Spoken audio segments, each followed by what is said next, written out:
एक दिन में परमपिता परमात्मा के मूल ज्ञान का प्रचार होने जा रहा है। बहुत बड़े भाग होते हैं उन जीवों के जो अपने पूरे जीवन काल में एक बार भी मूल ज्ञान को सुन पाते हैं, और उससे भी बड़े भाग होते हैं उन जीवों के जो इस ज्ञान को थोड़ा सा भी समझ पाते हैं।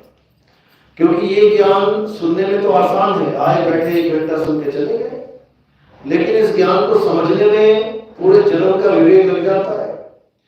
इस ज्ञान को समझने में इतना विवेक लगता है आप सोच भी नहीं सकते। तो अगर आप में थोड़ा भी विवेक होगा तब तो ये ज्ञान समझ में आएगा, नहीं तो ये ज्ञान किसी के समझ में नहीं आता।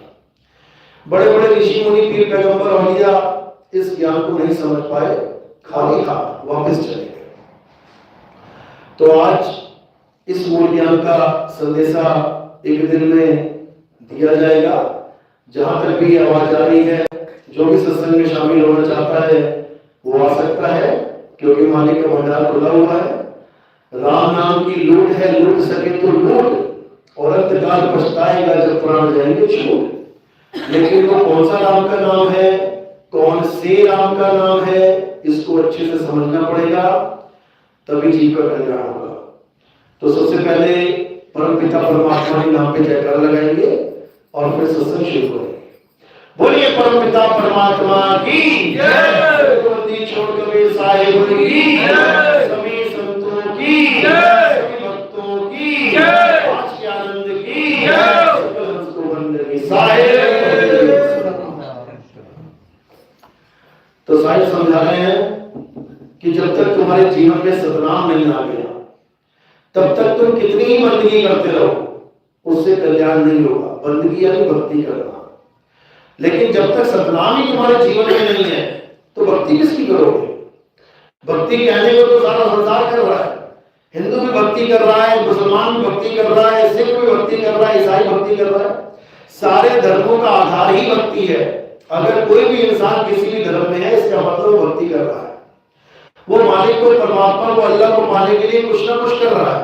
चाहे वो नमाज पढ़ रहा है, चाहे वो पूजा पाठ कर रहा है, चाहे वो अरदासें लगा रहा है, चाहे वो हवन यज्ञ कर रहा है, चाहे वो ग्रंथों को बांच रहा है, चाहे वो नदी में डुबकियां मार रहा है, कुछ नहीं कर रहा है, वो उस मालिक को पाने के लिए कर रहा है। तो क्या सबको मालिक मिल जाएगा? तो क्या पत्थर पूजने वाले को भी भगवान मिल जाएगा? क्योंकि वो भी उसी श्रद्धा से, तुमसे भी ज्यादा श्रद्धा होगी उसकी भगवान पे, पत्थर पे। तो क्या उसकी श्रद्धा उसको पार करवा देगी? क्या पत्थर का भगवान उसे पार करवा देगा? ऐसा कभी नहीं होगा। क्योंकि जब हम ऐसी चीज पे विश्वास कर बैठते हैं जो हमारा कल्याण ना करती हो, तो उसे विश्वास नहीं, अंधविश्वास कहते हैं। इसलिए कबीर साहब ने अंधविश्वासियों पे कठोर प्रहार किया।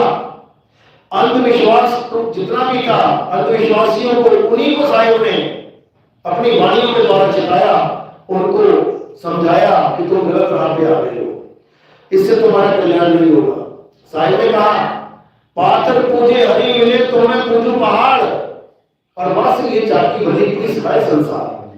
साहिब ने प्रहार किया पत्थर पूजा पे कि भाई तुम अगर भगवान को, परमात्मा को मानना चाहते हो तो पहले तुम पत्थरों को भगवान मानना छोड़ दो।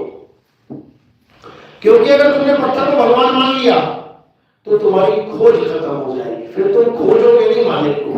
फिर तुमने मान ही लिया, जब मान लिया तो खोज खत्म हो गई। कोई अपने पिता की खोज कर रहा था, बचपन से उसने कभी पिता को देखा नहीं। रास्ते में एक आदमी मिला, कहता क्या खोज रहा है? मैं पिता को खोज रहा हूं। अरे तू मुझे पिता मान ले। उसने मान लिया ना, तो उसकी खोज खत्म हो गई। अब वो आगे नहीं खोजेगा। तो क्या उसको उसका पिता मिल गया? नहीं मिला। कोई कितना भी मनवा दे कि मान ले, नहीं मानना है। कब तक नहीं मानना है? जब तक जान नहीं लेना है। जिस दिन उसको जान गए तुम कि वो क्या है, उसके बाद तुम मानो या ना मानो, वो तुम्हारा ही है। समझ लो, जानने के बाद तुम भले ना भी मानोगे, फिर भी तुम्हारा पिता है। लेकिन जब तुम जानते नहीं हो, तब तक अगर केवल तुम्हें कोई मनवाए तो मानना भी नहीं। तो परमात्मा को मनवाने के लिए, अल्लाह को मनवाने के लिए ये सारे धर्मगुरु बैठे हुए हैं।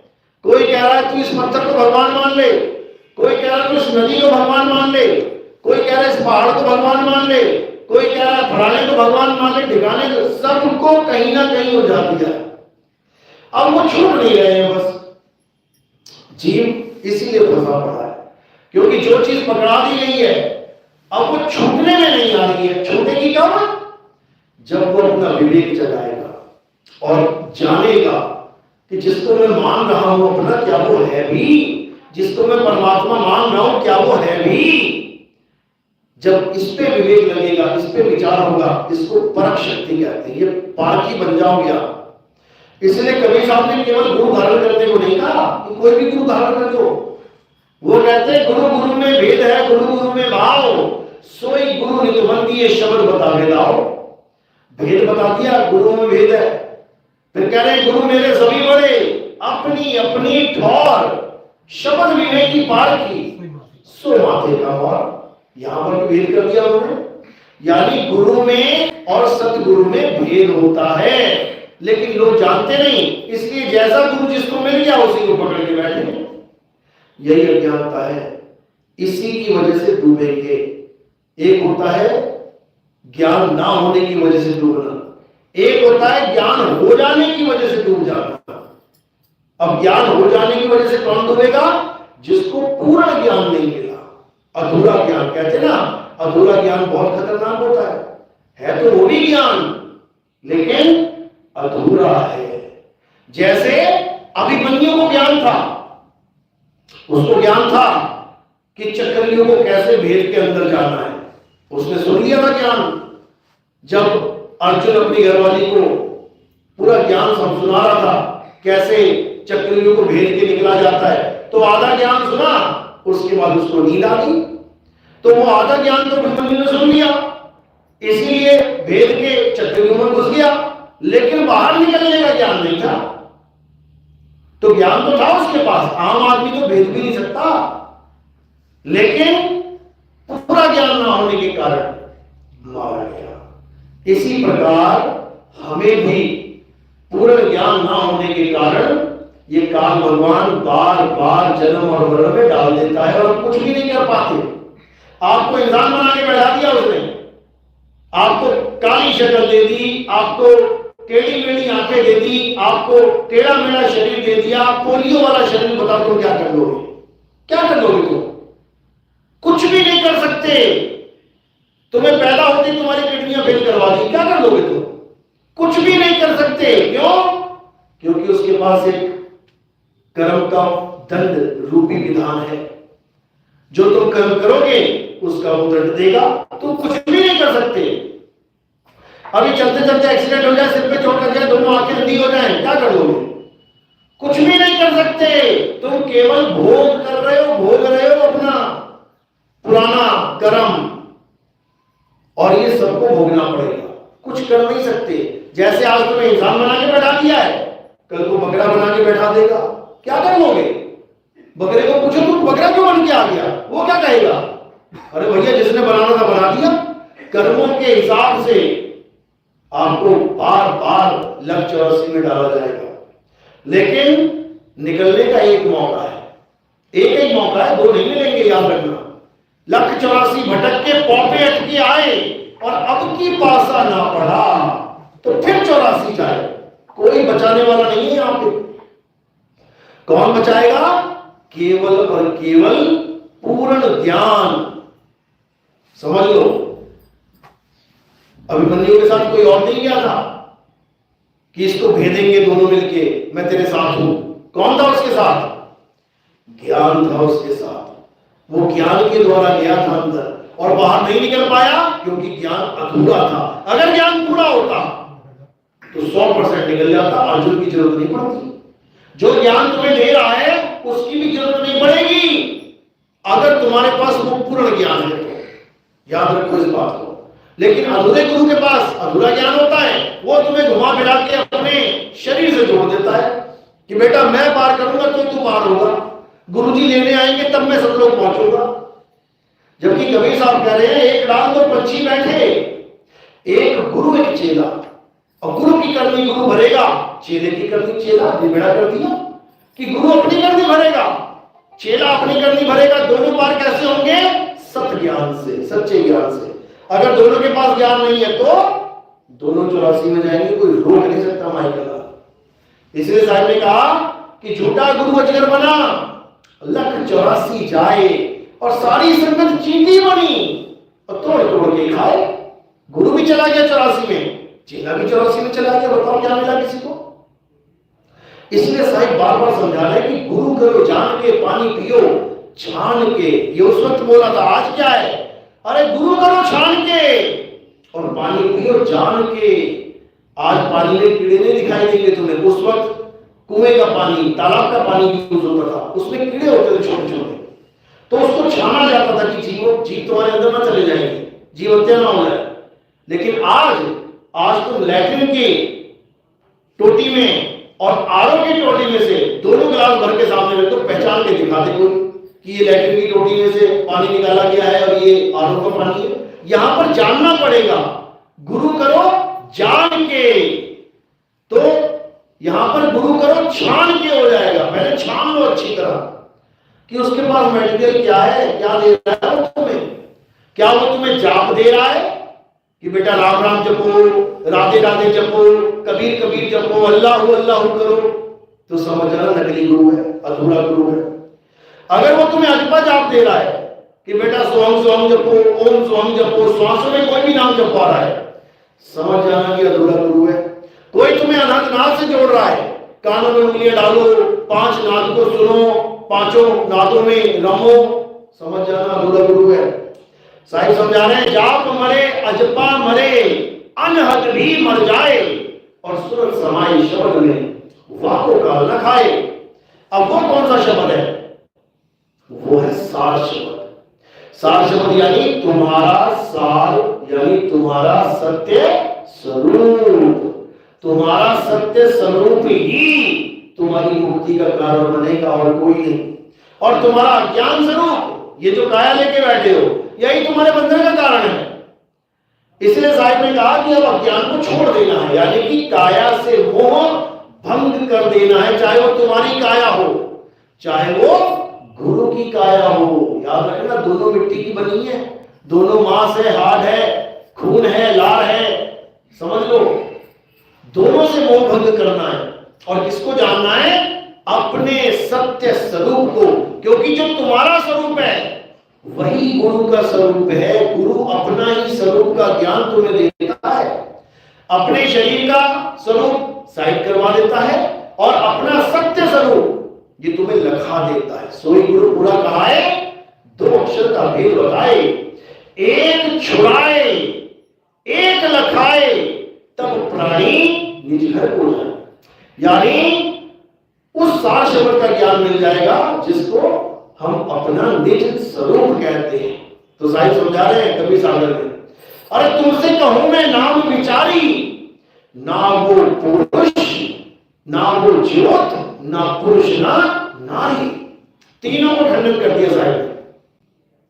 कहते तुमसे कहूं मैं नाम विचारी, यानी जो लोग नाम यानी परमात्मा के जिक्र कर रहे हैं और बता रहे हैं कि परमात्मा ज्योत स्वरूपी है, या परमात्मा गुरु बन के आता है, आदमी बन के आ गया, या किसी की लेडीज गुरु है तो लेडीज बन के आ जाएगी, ये परमात्मा का काम नहीं है।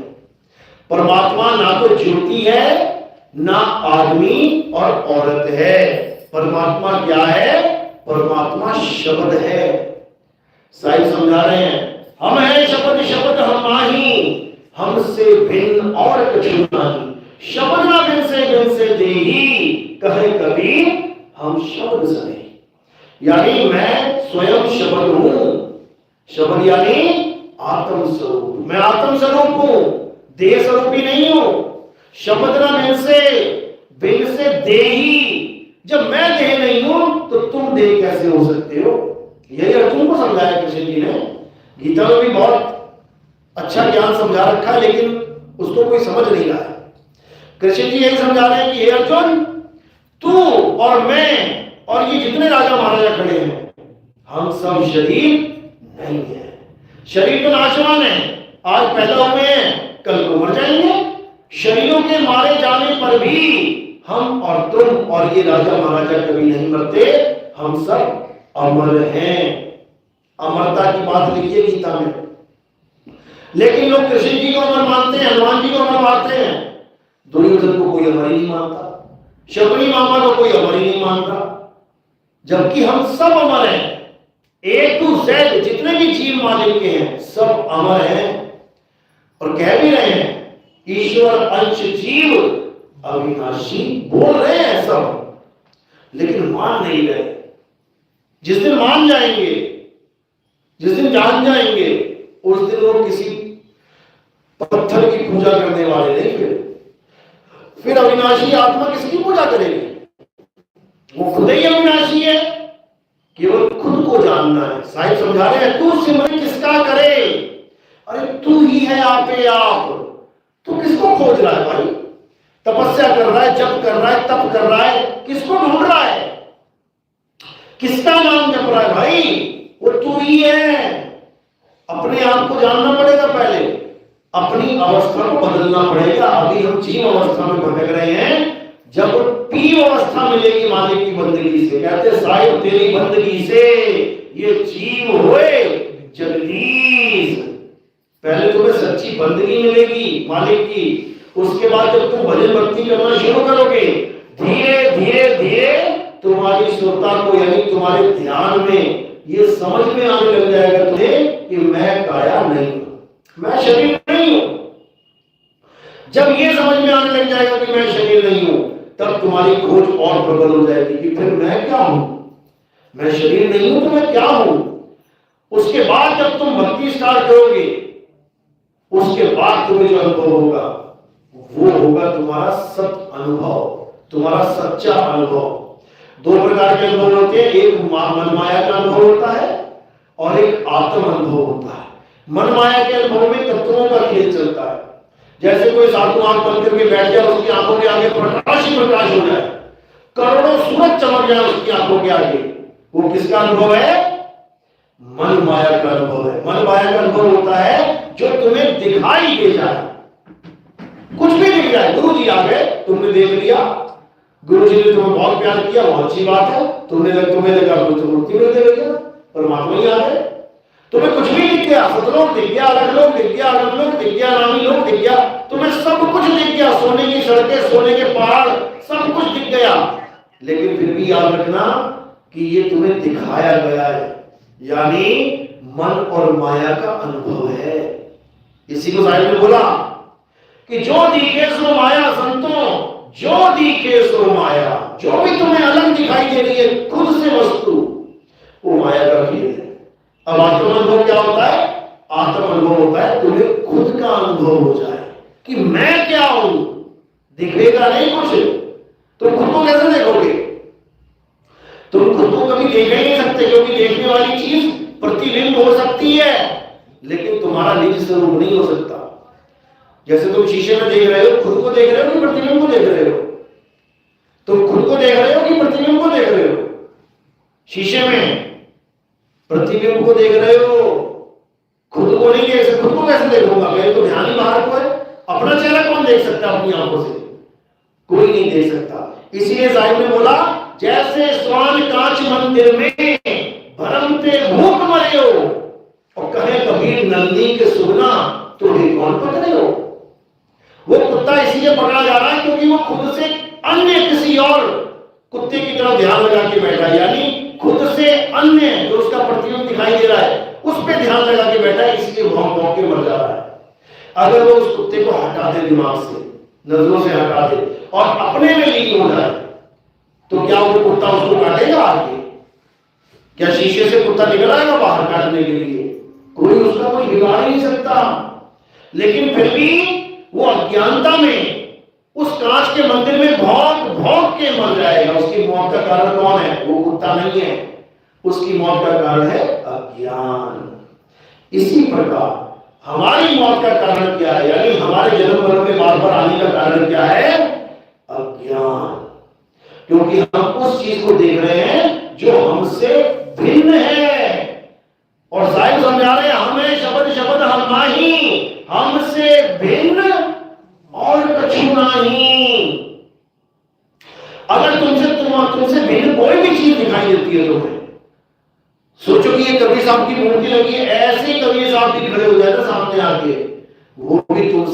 भिन्न है उसको भी नहीं मानना है।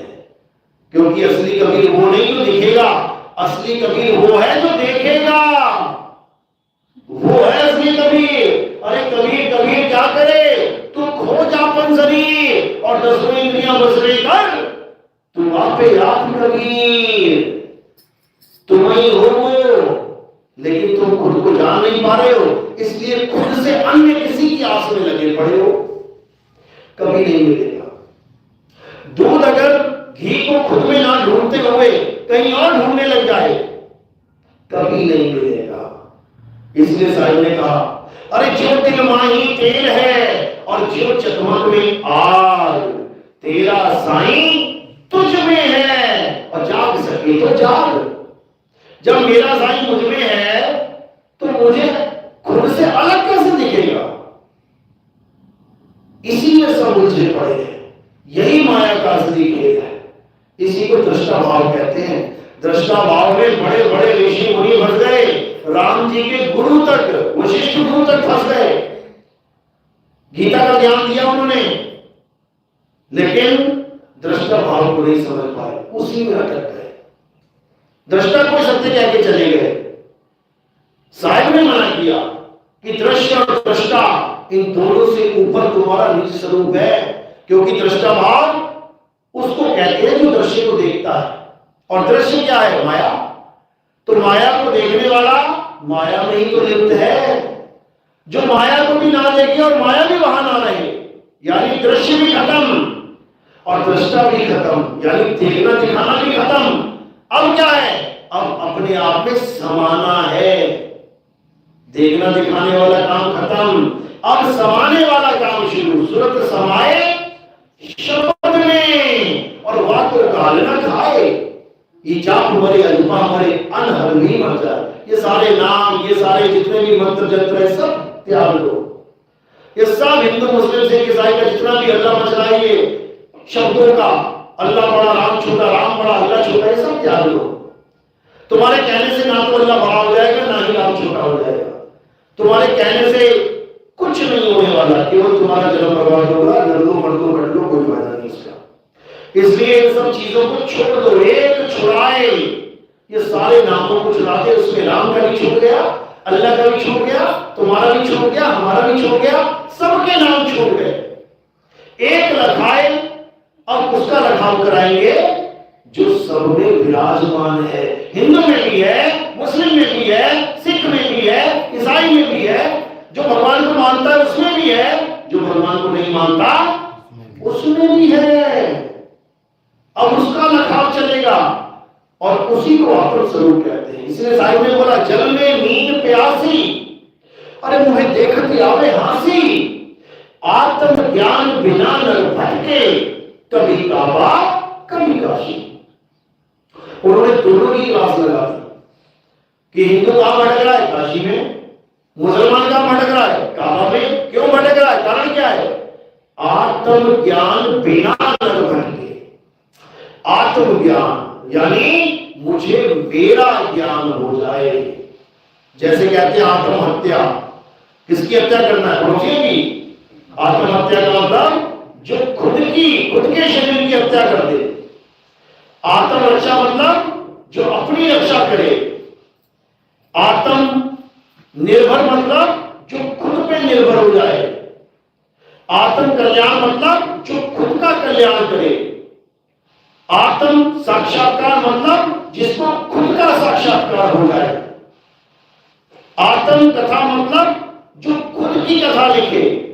इसी प्रकार आत्म ज्ञान मतलब जिसे अपना ज्ञान हो जाए कि मैं क्या हूं।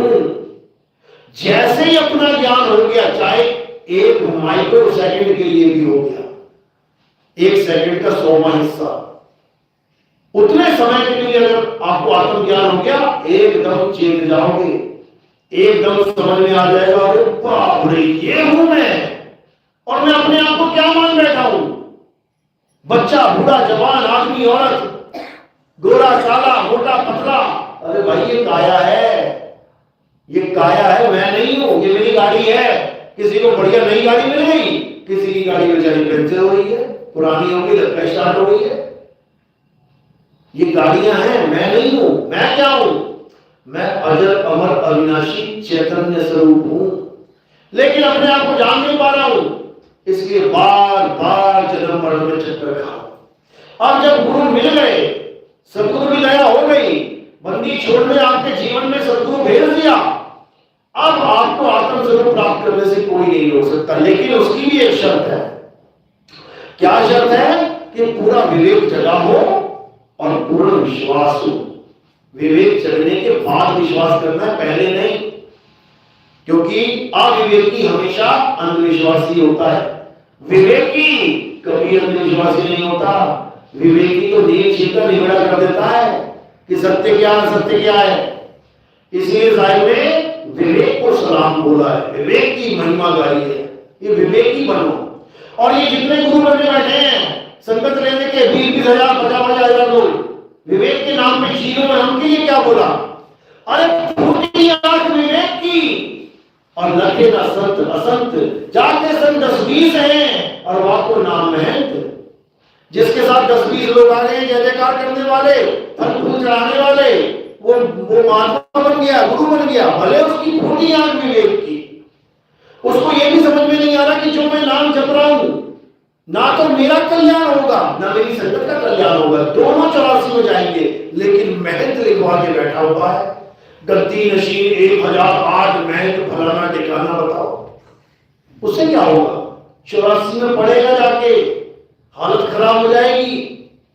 लेकिन किसी को समझ नहीं, क्योंकि माया ने ऐसा चक्कर में डाल दिया है। माया ने केवल इस जन्म को ही सामने रख दिया कि इस जन्म में तू ऐश कर ले, अगला किसने देखा?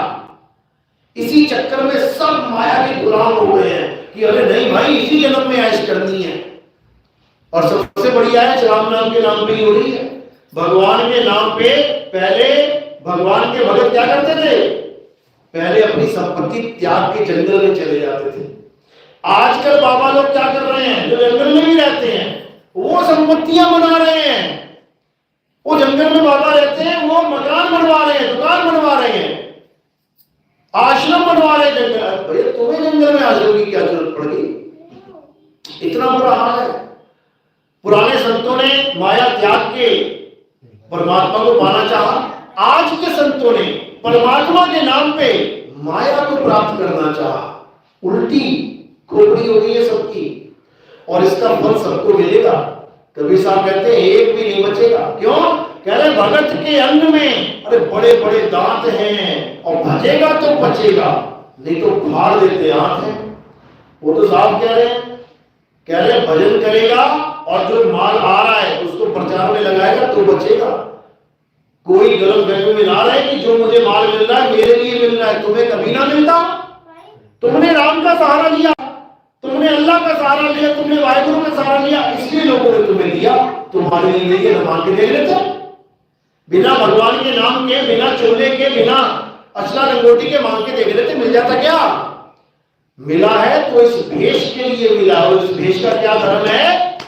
कहते कहे कबीर कुछ उत्तम कीजिए और आप पाओ दूसरों को दीजिए। कबीर साहब ने ये नहीं कहा कि तुम भक्तों के भिखारी बन जाओ, भगत तुम्हें खिलाते रहेंगे तुम उनके पैसे खाते रहो, बिल्कुल नहीं। साहिब ने देखो, नाना साहब ने घर से 20 रुपया मिला था, घर का 20 रुपया था, उनका अपना भी नहीं था, वो भी भंडारे में लगा दिया। वही 20 रुपए का जो लंगर बाबा नानक ने चलाया था, आज पूरी दुनिया में उसी का लंगर चल रहा है। उन्होंने जो प्रथा चला दी। तो संत क्या करते हैं? संत माया को भी जीवों के कल्याण के लिए लगा देते हैं, अपने महल अटारियां नहीं बनाते। लेकिन आज के समय में छोटे से छोटा बाबा थोड़ा सा फेमस हो जाए, 500 400 200 400 500 चेले बन जाए, एकदम डिमांड रख देता है, भव्य मंदिर बनाना है, भव्य आश्रम। क्यों भैया? जब तक तुमने मंदिर नहीं बनाया कि भगवान के सड़क पे रह रहे हैं, और जो बाकी बने हुए उसका क्या करें? तुम बनाते जाओ, उसके बाद चोर चोरियां करता जाएगा, गल्ले उठाता जाएगा, भगवानों की चोरियां होती जाएंगी, तुम सोने के मूर्तियां बनाते जाओ, लोग उठाते जाएंगे। यही काम रह गया। बिल्कुल भी इस काम में नहीं पड़ना। प्रचार करो, बिल्कुल पैसा माया कहां लगानी है? जीवों के कल्याण में। कहते सतगुरु की सेवा सफल है जिनको करे चितराए। सतगुरु की सेवा क्या है? अरे सतगुरु तो खुद पैदल जा रहे हैं। बाबा नानक को देखो कहां कहां पैदल जा रहे हैं, किसको जगाने के लिए? जीवों को जगाने के लिए। तो सतगुरु की असली सेवा क्या है? उनके मिशन को कंप्लीट करने में जो आप योगदान करो वही असली सेवा है। क्योंकि बाबा नानक लाते दबवाने नहीं जा रहे हैं अपनी, कि अपनी टांगे दबवाने जा रहे हैं, वो मक्का मदीना पहुंच गए टांगे दबवाने, वो गए हैं ज्ञान प्रचार करने। तो अगर तुम सच में परमात्मा का, गुरु का, सतगुरु की सेवा करना चाहते हो, उनका दिल जीतना चाहते हो, तो क्या करना है? प्रचार करना है, जीवों को जगाना है। भले तुम एक पैसा ना दो, सेवा में चलेगा, लेकिन जो तुम्हारे आसपास लोग बैठे हुए हैं, तुम्हारे भाई बंधु अड़ोसी पड़ोसी, ये तुम्हारा फर्ज बनता है कि परमात्मा ने तुम्हें बोलने के लिए जुबान दी है, तुम्हें इतने अक्षर दे दिए हैं, तो उन अक्षरों का सही यूज करके सामने वाले को समझा दो कि बेटा रहना नहीं देश बेगाना है।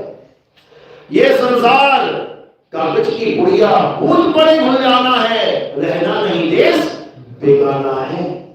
उसको समझा दो कि जिसमें तू रह रहा है ना, ये तुझे छोड़नी पड़ेगी एक दिन, और जहां तेरी सुनता होगी वहां तेरा वास हो जाएगा। इसलिए जीते जी अपनी सुरता को संसार से हटा के परमात्मा के सच्चे सेवादार हो। समझ लो इस बात को। क्योंकि किसी पिता के खोए हुए बच्चों को अगर कोई लेके आता है तो क्या होता है? तो वो इनाम पाता है। देखो बस स्टैंड पे लगा होता है, बच्चे की उम्र 13 साल, रंग गोरा है, ऐसे लाने वाले को 1 लाख रुपए इनाम दिया जाएगा। समझ? इसी प्रकार जब तुम एक जीव को भी परमात्मा की शरण में लेके आते हो, सच्चे गुरु की शरण में लेके आते हो, सच्चे मालिक की बंदगी में लेके आते हो, तो परमात्मा तुम्हें मालो माल कर देगा। तुम्हारे पता नहीं कितने बंधन काट देगा वो, क्योंकि वो तो दयाल है। अरे सतगुरु जो चाहे सो करही, 14 कोट दूत जम धरही, ऊत भूत जम त्रास निवार है, और चित्रगुप्त के कागज उधार है। चित्रगुप्त के कागज फाड़ देगा, यानी तुम्हें अकर्ता कर देगा, तुम्हें अकर्ता बना देगा। वो एक पल में, एक सेकंड में वो ऐसा करेगा खेल कि तुम एक सेकंड में अकर्ता हो जाओगे और तुम जन्म मरण से मुक्त हो जाओगे। वो एक पल का खेल है, एक सेकंड में काम हो जाएगा। और होगा कैसे? जैसे एक सेकंड में लोहे को चुम्बक उठा लेते, लेके जाओ जरा, जैसे तुम लेके जाओगे देखो कितना टाइम लगता है। लोहे को चुम्बक तक पहुंचने में कितना टाइम लगता है? तुम एक भी गिन नहीं पाओगे पूरा, इतने में फट करके एकदम चिपक जाएगी आगे। इसी तरह परमात्मा सब जीवों का बंधन तोड़ते हैं। कैसे? अरे लोह चुम्बक की प्रीत ज्यों लोह को लेके उठाए, ऐसा शब्द कबीर का काल से लेके छुड़ाए। उस काल से एक पल में छूट जाओगे, लेकिन कब? जब पूरे विश्वास के साथ उस मालिक के दरवाजे पे खड़े रहोगे। बंदी छोड़ के दरवाजे को छोड़ोगे नहीं। और दरवाजा कहां है? वो दूसरी दिशा में समझाया जाता है कि दरवाजा कहां है। उसी दरवाजे पे अटल निशाना लगा के रखो, द्वार धनी के पड़े रहो और धक्का धनी का खाओ। कब हूं धनी निवासी हैं, जो दर छाड़ना जाओ। अगर दरवाजा छोड़ के चले गए तो कुछ नहीं मिलेगा, याद रखना। 5 घंटे भी खड़ा रहे कोई भिखारी दरवाजे पे, तुम नहीं दे रहे हो पैसे, नहीं खोल रहे हो दरवाजा, लेकिन जब तुम्हें तरस आ गई कि चलो खोल देते हैं, देख लेते हैं क्या है, खजाना भी लेके जाओ ना तुम देने के लिए, और भिखारी तुम्हारे घर से अगले घर पे चला गया, तो तुम दरवाजा खोल के फिर बंद कर दोगे कि इसको नहीं चाहिए भाई, जाने दो इसको। यानी उसको अटल विश्वास नहीं था, इसलिए तो गया छोड़ के। तो साईं कह रहे हैं कि हमारा जो अटल विश्वास करेगा वो काल के जाल में पड़ने वाला है। अरे बचना चाहो काल जाल से, चीनो शब्द हमारा, और कहे कबीर अमर कर राखो जो निज हुए हार। जो मेरा 100% हो गया उसको काल उसका बाल भी बांका नहीं कर सकता, क्योंकि हम उसको किल्ली से जोड़ देंगे, किल्ली से, फिर धरती आसमान में सारी दुनिया का नाश हो जाएगा, संसार खत्म हो जाएगा, लेकिन वो जीव खत्म होने वाला नहीं है, उसको मुक्ति पर मिलेगा। इसलिए बोल रहे हैं कि हम ना मरे और मरे संसारा, हम हमको मिला जियावन हार। जियावन हार क्या है? वो कील ही जियावन हार है। जैसे घड़ी में देखो तीनों सुइयां भाग रही हैं 1 से लेकर 12 तक, कौन नहीं भाग रहा है? कील नहीं भाग रही है। जो तीनों सुइयों के बीच में अड़ी पड़ी है, जिसकी वजह से तीनों सुइयां चल रही हैं, वो कील अचल है, लेकिन उसकी वजह से तीनों सुइयां चल रही हैं। इसी प्रकार चक्की चल रही है, लेकिन उसकी जो किल्ली है वो अचल है, एक जगह टिकी हुई है। अब जो चक्की को छोड़ के किल्ली के साथ जुड़ जाएगा, वो कभी जन्म में पिस नहीं पाएगा। इसी को बोला ना, कहते चलती चक्की देख के दिया कबीरा रोए, 2 पाटों के बीच में साबुत बचा ना कोई। कौन कौन से पाट है? एक धरती और एक आसमान। एक पाट धरती चले, एक चले आसमान, इन दोनों के बीच में अरे पिस गया सकल जहान। और पाट पाट सब कोई कहे और किल्ली कहे ना कोई, और जो किल्ली से मिलाव रहा बाल न बाका हो। तो हमारा जो सत्संग है वो किल्ली का सत्संग है, अचल का सत्संग है, चल का नहीं है। ये सारी दुनिया चल रही है, ये सारे मंत्र चल रहे हैं, ये सारी पूजा पाठ चल रही है, ये सारे हवन यज्ञ चल रहे हैं, ये सारा संसार चल रहा है। अगर कोई नहीं चल रहा है तो वो कौन है? आत्मदेव, जिसके लिए गुरु साहब ने बोला है आत्मा अडोल न डोलई। वो आत्मा अडोल है, वो कभी डोलती नहीं है। उसी आत्म स्वरूप को परम आत्मा बोला गया है, परम ईश्वर बोला गया है, देवों के देव महादेव आत्म देव बोला गया है। लेकिन उसको कोई जान ही नहीं रहा है, समझने को तैयार ही नहीं है। लेकिन ये बातें तब समझ में आती हैं जब परमात्मा की अपार कृपा हो जाती है, मालिक की दया हो जाती है, विवेक जाग जाता है, सत्य सत्य का निर्णय हो जाता है। फिर सारे भ्रम टूट जाते हैं, सारे रीति रिवाज पुरानी परंपराएं सब धनी की धनी रह जाती हैं, और जीव अपने कल्याण के लिए अपना कदम उठा लेता है। और एक कदम उठाया नहीं कि साहिब कहते तू एक कदम उठा, तो मैं कितने उठाऊंगा? 99 कदम मैं उठा के आऊंगा तेरे पास, तू एक तो उठा। ये एक ही नहीं उठा पा रहा है, लेकिन जब एक उठा लेता है फिर इसका पीछे जाना संभव नहीं है। फिर ये आगे ही बढ़ता जाएगा और अपने मालिक के चरणों में समा जाएगा। चलो, तो आज का सत्संग यही समाप्त है। किसी का कोई सवाल है पूछ सकता है? कोई नया भगत है, पहली बार आया हो, पूछ सकता है, कोई सवाल हो बोलो।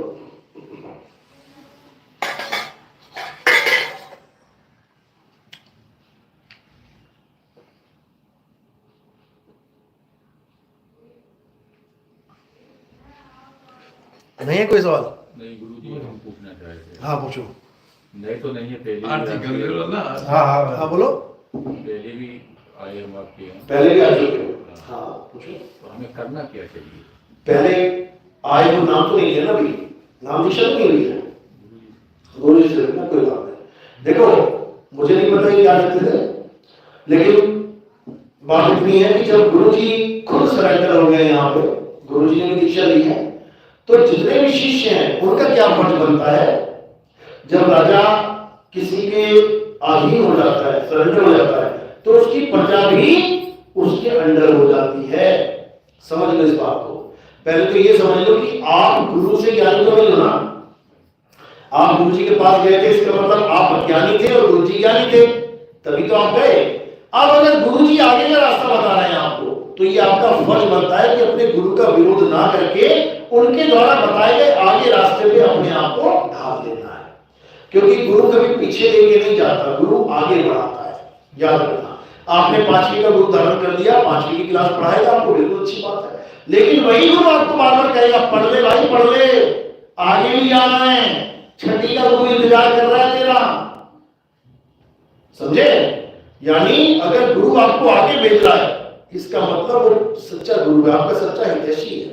और जो गुरु अपने तक सीमित रख रहा है, भले उसको पता लग गया कि आगे का ज्ञान है, भले उसको पता लग गया कि हमारा ज्ञान ही खत्म हो गया, कट गया, लेकिन फिर भी अपनी इच्छाओं के कारण, अपने ऐशो आराम के कारण, अपनी दुनियावी इच्छाओं के कारण तुम्हें रोक के रखता है, वो दोषी हो जाता है। हमारे ऐसे ऐसे शिष्य हैं जो गुरु हैं, हजारों चेले हैं उनके, हजारों में भीड़ लगती है उनके आगे, लेकिन सरेंडर खुद भी किया, अपने चेलों को भी कंठियां दिलवाई है। तो ऐसे गुरुओं का परमात्मा के निज स्थान में सम्मान होता है, उनको सम्मान मिलेगा क्योंकि उन्होंने सत्य का साथ दिया। उन्होंने सत्य का साथ दिया, यानी वो पहले जिस गुरु की शरण में आए थे खोजते हुए तो आए थे। बाबा जी, गुरु जी भी तो किसी गुरु की शरण में आए थे, शुरू में खोजते हुए आए थे। जैसा गुरु मिला वैसा चेला हो जाएगा। इसमें इनका कोई दोष नहीं है कि इन्होंने आपको क्या नाम दिया, इन्होंने वो नाम दिया जो इनको इनके गुरु ने दिया। इसमें इनका कोई दोष नहीं है, क्योंकि जो इनको ज्ञान मिला वही तो आगे देंगे। तुम एबीसीडी सीख के आए 26 अक्षर, तो जो सीखा वही तो सिखाओगे। 27वां तुम कहां से लेके आओगे? इसी प्रकार इन्होंने जो ज्ञान दिया बिल्कुल सही, उस वक्त यही सही है इनके लिए। लेकिन जब इन्होंने परख करी, आगे बढ़े कि अरे भाई सतनाम तो कुछ और चीज है, तब इन्होंने सरेंडर कर दिया। अब वहां पर आप लोग मतभेद करोगे तो आप सही शिष्य नहीं होंगे। आप उनके ज्ञान को समझो कि वो क्या बता रहे हैं। जब हमारे गुरु जी आगे बढ़ रहे हैं तो चेला पीछे कैसे रहेगा? और अगर आप गुरु के साथ आगे बढ़ते हैं तो आप उनके परम शिष्य हो। ठीक है। अब आपने पूछा करना क्या है? पहले तो क्या करना है? जो गलत रास्ता है उसको छोड़ना है, यानी जो भी आपको गुरु जी ने दिया उसको बिल्कुल छोड़ दो, तत्काल त्याग दो। जो भी नाम दिया, मंत्र दिया, उसको छोड़ दो। और करना क्या है? जो गुरु जी ने किया। उन्होंने पहले प्रथम दीक्षा ली, आप भी लो, फिर तुम्हें दूसरी दीक्षा मिलेगी क्योंकि उनको भी मिली। उसके बाद तुम्हारी भक्ति स्टार्ट हो जाएगी। यानी जब सांप ने आपको काट लिया तो सबसे पहला काम क्या करोगे? सांप काटेगी, दवाई ग्रहण करोगे। पहला काम तो यही है ना। सांप ने तुम्हें काट लिया, सबसे पहला काम क्या है? इंजेक्शन लगवाओगे। अब वो इंजेक्शन किससे बना होगा? सांप काटने का जहर का इंजेक्शन किससे बनता है? सांप की जहर से बनता है और कोबरा के जहर से बनता है। तुम्हें जिस सांप ने काटा होगा ना वो छोटा सांप होगा, और जो दवाई आएगी वो मोटा सांप होगा, उसका तगड़ा जहर होगा। लेकिन इसका मतलब ये नहीं कि वो जहर तुम्हें नुकसान देगा, वो जहर तुम्हारे पुराने जहर को काट देगा। तो इसी प्रकार पहली दिशा में हम भी 52 अक्षर देते हैं जो आपको पहले भी मिले होंगे। कोई ना कोई नाम मिला ही होगा रखने के लिए, हम भी नाम देंगे। तो ये नाम और वो नाम देखने में बराबर सेम लगेंगे। क्यों? क्योंकि वो भी अक्षर है, ये भी अक्षर है जो हम लेंगे पहली बार। लेकिन इसका काम क्या है? तुम्हारे पुराने वाले सारे अक्षरों को जड़ से साफ कर देना। यानी डॉक्टर जो तुम्हें दवाई दे रहा वो भी जहर है, और जो तुम लेके आए हो कटवा के वो भी जहर है। देखने में दोनों जहर हैं, लेकिन एक जहर का काम कर रहा है और दूसरा अमृत का काम कर रहा है। एक तुम्हें जीवन दे रहा है, एक तुम्हारा जीवन ले रहा है। तो जो तुम्हारा जीवन ले रहा है उसको छोड़ दो, अब जो जीवन देगा तुम्हें उसको पकड़ लो। थोड़े दिनों के बाद, 6 महीने 7 महीने के बाद आपको इन नामों से भी मुक्ति दे दी जाएगी। एक छुड़ाए, एक लखाए। 52 अक्षर छुड़वा दिए जाएंगे। जो इन्होंने दिए वो भी छूट गए, जो हम देंगे वो भी छूट गए। अब क्या बचा? अब तुम्हारा आत्म स्वरूप बचा। अब उसकी भक्ति करनी है, अपने आत्म ज्ञान में रमन करना है, अपनी आत्मा को नमन करना है, अपनी आत्मा में सिद्ध हो जाना है, आत्म सिद्ध हो जाना, आत्मज्ञानी हो जाना है, बात खत्म हो जाएगी। बिल्कुल सिंपल, ना कोई मत ना कोई भेद। समझ लो, कोई मतभेद नहीं है हमारा, किसी के साथ कोई मतभेद ही नहीं है। हमारा एक ही काम है कि आत्मज्ञानी बनो भाई, बस एक ही काम है, इसके अलावा कोई काम नहीं है। तुम हमें मानो ना मानो, तुम हमें जानो ना, नाम लेके तुम दोबारा आओ ना आओ, हमारा कोई मतलब नहीं है। तुम लेके नाम चले जाओ, भूल जाओ कौन है नितिन दास, तब भी चलेगा। लेकिन जो ज्ञान दूंगा ना वो मत भूलना। समझ लो, जैसे अर्जुन ने ज्ञान दिया, अर्जुन साथ में नहीं है, लेकिन अभिमन्यु ज्ञान के द्वारा घुस भी गया और ज्ञान के द्वारा निकल भी आता, लेकिन पूर्ण ज्ञान ना होने का मारा गया। इसी प्रकार जब तुम हमारा ज्ञान ग्रहण करोगे अपनी मुक्ति के लिए पूरा काम करेगा। लेकिन जब तुम धंधे के लिए यूज करोगे कि नितिन दास से ज्ञान लेता हूं, फिर मैं भी लगा दूंगा कहीं पे गद्दी, मैं भी बैठ जाऊंगा गुरु बन के, नाश हो जाएगा। याद रखना, 101% नाश हो जाएगा, कोई बचाने वाला नहीं है। क्योंकि परमात्मा का ज्ञान बेचने की चीज नहीं है, अपने कल्याण की चीज है। तुम्हें जहर सामने काटता होगा तो वही मरोगे सबसे पहले। कई लोग ये काम करते हैं, आते भेजने ने क्या बताया, नितिन दास ने इतनी बड़ी गलती कर दी और इतना कुछ कर दिया, नितिन दास ने इतने छोटे समय में इतना मशहूर हो गया, हम भी हो जाएंगे, बर्बाद हो जाओगे, बर्बाद हो जाओगे। क्योंकि ये ज्ञान तुम्हें कल्याण के लिए दिया जा रहा है, नाम के लिए नहीं दिया जा रहा कि तुम अपना नाम पैदा करो। नाम तो खत्म कर देना है, अपनी हस्ती को खत्म कर देना है। तुम्हारी हस्ती को खत्म करने के लिए ये नाम दिया जाता है, ताकि तुम्हें इतना भी होश ना रहे कि तुम आदमी हो कि औरत हो, इतना भी होश ना रहे, अपने आत्म स्वरूप में सिद्ध हो जाओ, तब जाके, नहीं तो दुर्गति हो जाएगी, समझ लेना। चलो अब आरती के समय, आरती करो, उसके बाद चलते हैं। बोलिए परम पिता परमात्मा की जय, छोड़ कबीर साहिब की जय, सभी संतों की जय, भक्तों की जय, आनंद की जय, सुबंदगी साहिब। चलो आरती गाता है कोई? आती किसी को? आरती लगा दे मोबाइल बाबू को। आती गाओ महाराज जी को तो अच्छे से बाबू महाराज जी बता दे साथ ही लीलाई और लगाए कबीर साहब की आरती। बाहर बैठे लोग ये नहीं कहीं अंदर बुलाए भैया, कहां बैठे? प्रसाद लेके अपना पड़ोसी इधर बस लगवाए ले वो खाली है आज पे हमने लिया था अपना पड़ोसी से बोल रहे तुम मंगल लो जी भैया, नहीं तो जब गांव में आए ठीक है गांव में प्रथम दीक्षा जिसको मिल चुकी है वो दूसरी दीक्षा भी लेगा। 6 महीने साल जो भी टाइम दिया था, उसके बाद दूसरी दीक्षा मिलती है। एक दीक्षा में संतुष्टि नहीं होगी, एक बार नाम लिया है तो उसको फिर दोबारा नाम लेना पड़ता है, वो पिछला वाला नाम छुड़वाया जाता है, आगे का दूसरा नाम मिलेगा जो सतनाम है। अभी जपने वाला नाम दिया होगा ना, जय गुरु जय बंदी छोड़ जय साहिब, वो पहली दीक्षा है, उसको छोड़ देना है, अगली दीक्षा मिलेगी वो जरूर लेना है, उससे कल्याण होगा आगे।